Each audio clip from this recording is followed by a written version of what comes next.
नमस्कार दोस्तों, यह वीडियो बहुत ही खास है, बहुत ही इंपॉर्टेंट, खास करके उन कैंडिडेटों के लिए जो परीक्षा देने के लिए जा रहे हैं। नेगेटिव मार्क के बहुत ज़्यादा इंपॉर्टेंट पार्ट होते हैं। आज की इस वीडियो में हम बताएंगे क्या एसएससी एमटीएस में कोई भी नेगेटिव मार्किंग होते हैं या नहीं होते। इन्हीं सारे मुद्दों के बारे में चर्चा करेंगे। एसएससी एमटीएस परीक्षा 2021, एसएससी एमटीएस परीक्षा में नेगेटिव मार्किंग से कैसे बचेंगे। तो नेगेटिव मार्किंग से बचने के लिए कुछ हम आपको उपाय देंगे और आपको बताएंगे कितने नेगेटिव मार्किंग होते हैं। ये भी बात आज की इस वीडियो हम बताएंगे। नकारात्मक अंकन कैसे कम करें, यानी कि नेगेटिव मार्किंग को कैसे हम कम करेंगे, इसके बारे में बताएंगे। लेकिन दोस्तों, आगे बढ़ने से पहले आज का सवाल का जवाब कमेंट बॉक्स पर कमेंट करके जरूर बताइएगा। आज का सवाल, कंप्यूटर के आविष्कारक कौन है। यदि आप सच में एसएससी एमटीएस निकालना जानते हैं या निकालना चाहते हैं तो जल्दी से कमेंट करके बताइएगा दोस्तों, इसके आविष्कारक कौन थे, कमेंट में जरूर बताना। चलिए आगे बढ़ते हैं दोस्तों। बताना चाहेंगे एसएससी एमटीएस में नकारात्मक अंकन कैसे कम करें, मतलब कैसे कम करेंगे, कैसे बचेंगे, इसी के बारे में आज के इस वीडियो में बताएंगे। दोस्तों, बात करेंगे कि यदि प्रतियोगिता परीक्षा में नकारात्मक अंकन है तो आप किसी भी प्रश्न का गलत उत्तर देने पर अंक खो देंगे। यह सबसे पहला नियम होता है, यानी सही में से गलत को कट जाता है। इसीलिए यदि आप जानते हैं कि एसएससी एमटीएस में नकारात्मक अंक को कैसे कम किया जाए तो आप निश्चित रूप से ऐसी स्थिति से बच पाएंगे और किसी भी प्रतियोगिता परीक्षा को पास कर पाएंगे। इस वीडियो में हमने एमटीएस परीक्षा में नकारात्मक अंकन से बचने के लिए आपकी मदद करने के लिए नकारात्मक टिप्स से निपटने के लिए 6 सुझाव दिए जाएंगे। यानी कि दोस्तों 6 टिप्स हम देंगे। यदि आप इन 6 टिप्स को अगर अच्छी तरीके से फॉलो करते हैं तो 100% गारंटी रहेगा कि आपका एक भी नेगेटिव मार्क नहीं होगा और 100% चैलेंज के साथ कर सकते हैं, आपका सिलेक्शन जरूर होगा। आप नीचे कमेंट करिए, क्या आप इस बार एसएससी एमटीएस में जॉब करना चाहते हैं या नहीं, क्या आपका एक सीट बना है या नहीं बना है, कमेंट में जरूर बताना। आगे बढ़ते, एसएससी एमटीएस परीक्षा में उन उम्मीदवारों को फिल्टर करने के लिए नकारात्मक अंकन है जिसके पास आवश्यक ज्ञान नहीं है और आत्मविश्वास की कमी है। परीक्षा में उत्तर देने से कोई मदद नहीं मिलेगी। इसीलिए उम्मीदवार के लिए यह महत्वपूर्ण हो जाता है कि वे जिस परीक्षा के लिए नकारात्मक अंकन को कम कर रहे हैं उनके लिए आवश्यक ज्ञान है या नहीं। नेगेटिव मार्किंग इसलिए रखा जाता है ताकि स्टूडेंट को फिल्टर कर सके। यानी परीक्षा तो बहुत सारे देते हैं लेकिन तैयारी कुछ लोग ही करते हैं। जो तैयारी नहीं करते उन्हें आउट कर दिया जाएगा, जो तैयारी करते उन्हें इसी में सम्मिलित किया जाएगा। उनके अंदर कितना ज्ञान है, कितना आत्मविश्वास है, यह चीज के लिए चेक किया जाता है, इसीलिए जो है ये होता है। उसके बाद बताना चाहेंगे दोस्तों नकारात्मक अंकन क्या है। सबसे पहले नेगेटिव मार्किंग क्या होता है पूरे डिटेल में बताएंगे। जब आप किसी प्रश्न के लिए सही उत्तर देते हैं तो आप अंक प्राप्त करते हैं और यदि आप गलत विकल्प का उत्तर देते हैं तो आप अपने अंकों को कम कर देते हैं। आमतौर पर 4 बहुविकल्पीय क्यूरी में ये 1/3 या 1/4 होता है। ध्यान रखिए, किसी किसी एग्जाम में 1/3 होता है और किसी किसी में 1/4 होता है। निशान को कम करने की इस प्रक्रिया को नेगेटिव मार्किंग के रूप में जाना जाता है। हालांकि यदि आप किसी प्रश्न का उत्तर नहीं देते हैं तो आप ना तो प्राप्त करते हैं और ना ही घटते हैं। यानी कि दोस्तों वैसे क्वेश्चन जिसका आप आंसर नहीं दिए यानी आप उसको नहीं बनाए तो वो ना ही नेगेटिव, ना ही गलत हुआ, ना ही सही हुआ, तो वो आपका नेगेटिव मार्किंग नहीं होगा। इस बात को ध्यान रखिएगा।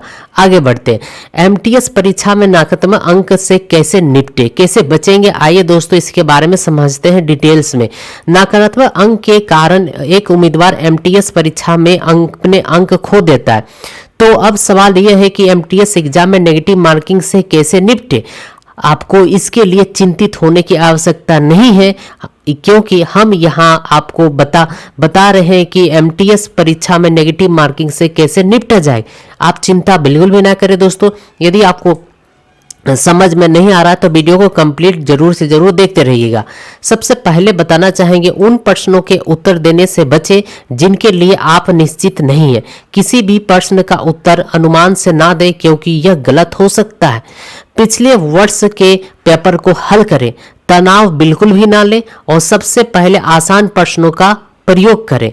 अनुमान लगाने से बचें, प्रश्न को ध्यान से पढ़ें और पूर्ण एकाग्रता बनाएं। परिकलित जोखिम, उसके बाद अंतिम मिनट में सवालों के जवाब देने से बचे। बहुत सारे लोग क्या करते हैं, लास्ट मिनट होते तब सवाल को देते हैं।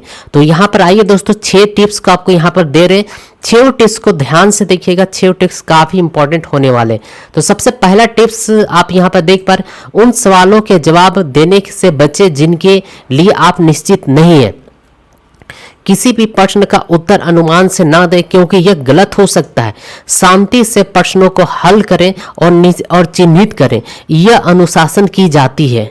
उसके बाद दूसरी पॉइंट है दोस्तों, पिछले वर्ष के प्रश्न पत्रों को हल करें, यानी प्रीवियस ईयर का क्वेश्चन पेपर। आपको अक्सर हम बताएं, यदि आपको फर्स्ट टाइम में ही अगर आपको परीक्षा पास करना है तो प्रीवियस ईयर का क्वेश्चन पेपर पढ़ना ही पड़ेगा। पिछले वर्ष के पत्रों का विश्लेषण करने से आवेदक को प्रश्नों के पैटर्न के बारे में पता चल सकेगा। इस प्रश्नों को हल करने से आपको इन प्रश्नों की आदत होगी और परीक्षा की में त्रुटि संभावना कम हो जाएगी। यह नकारात्मक अंकन को कम करने के लिए सबसे महत्वपूर्ण कुंजी, आपको पहले बताएं, पढ़ना है तो सिर्फ प्रीवियस ईयर का क्वेश्चन पेपर पढ़िए, वरना कोई भी मत पढ़िए, वरना कभी भी आपका नौकरी नहीं होगा। इस बात को ध्यान लीजिए। अगला पॉइंट है, तनाव ना ले। तनाव कभी भी किसी समस्या का समाधान नहीं हो सकता। अगर आपको तनाव हो रहा है तो आप भी सब कुछ खराब कर सकते हैं। तनाव के साथ आप उतना बेहतर नहीं कर सकते हैं जितना आप कर सकते। इसीलिए परीक्षा के समय तनाव मुक्त और शांत रहना बेहतर है। मुक्त मन से आप कम समय में समस्या को हल कर सकते हैं। बिल्कुल भी टेंशन तो बिल्कुल भी नहीं लेना, जो होगा देखा जाएगा। लाइफ में खुश रहिए, हमेशा मस्त रहिए। अगली पॉइंट है, एक एकाग्रता जो है बना के रखना पड़ेगा आपको। यदि आप त्रुटि से बचना चाहते हैं तो अपने काम पर ध्यान केंद्रित करना आवश्यक है। यदि आप अपनी उत्तर परीक्षा पर ध्यान केंद्रित नहीं करते हैं तो त्रुटि की संभावना बढ़ जाएगी। यदि आप नेगेटिव मार्किंग को कम करके परीक्षा में अच्छे अंक प्राप्त करना चाहते हैं तो यह इसके लिए सबसे अच्छा तरीका होता है। एकाग्रता जो होते हैं दोस्तों, वो कंसंट्रेशन बहुत ज़्यादा जरूरी होता है किसी भी परीक्षा को पास करने के लिए। अगली पॉइंट है, सबसे पहले आसान प्रश्नों का हल करना है। पहले आसान सवाल का प्रयास करने के लिए इसके लिए आपको पूरा प्रश्न पत्र पढ़ना होगा और आसान प्रश्न को चिन्हित करना होगा जिसे आप सही तरीके से हल कर सकेंगे। अब सभी चिन्हित प्रश्नों को एक एक करके हल करें। इन प्रश्नों को हल करके आप यह सोच सकेंगे कि इस परीक्षा को क्रैक करने के लिए आपको कितना और हल करने की आवश्यकता है। इसके द्वारा आप शेष प्रश्नों के लिए अपनी जोखिम रणनीति को समायोजित कर सकते हैं। याद रखिएगा, सबसे आसान जो प्रश्न रहेगा उसको सबसे पहले सॉल्व करेंगे। और हमारा छठा पॉइंट है, सबसे संपूर्ण प्रश्न पत्र हल करने के बाद आपको उत्तर पूरी तरह से देखनी चाहिए। इसके द्वारा यदि आपने कोई गलती की है तो आप प्रश्न पत्र को पढ़ते समय इसे सही कर सकते। दोस्तों बताना चाहेंगे, हम आशा करते हैं कि नेगेटिव मार्किंग को कम करने के लिए ये टिप्स आपके लिए पूरी का पूरी मदद करेगा। तो ये 6 टिप्स में कौन सा टिप्स आपको समझ में नहीं आया कमेंट करके जरूर बताइएगा दोस्तों। और एसएससी एमटीएस में 1/4 जो है नेगेटिव मार्किंग होते, यानी 4 यदि आप गलत करते हैं तो एक जो है एक नंबर सही वाले से कट जाएंगे।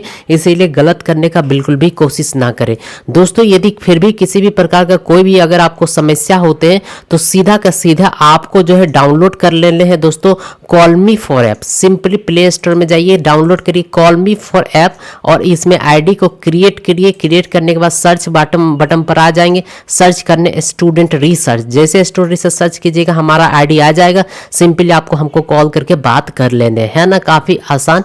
चलिए दोस्तों मिलते हैं नई वीडियो के साथ, नई जानकारी के साथ।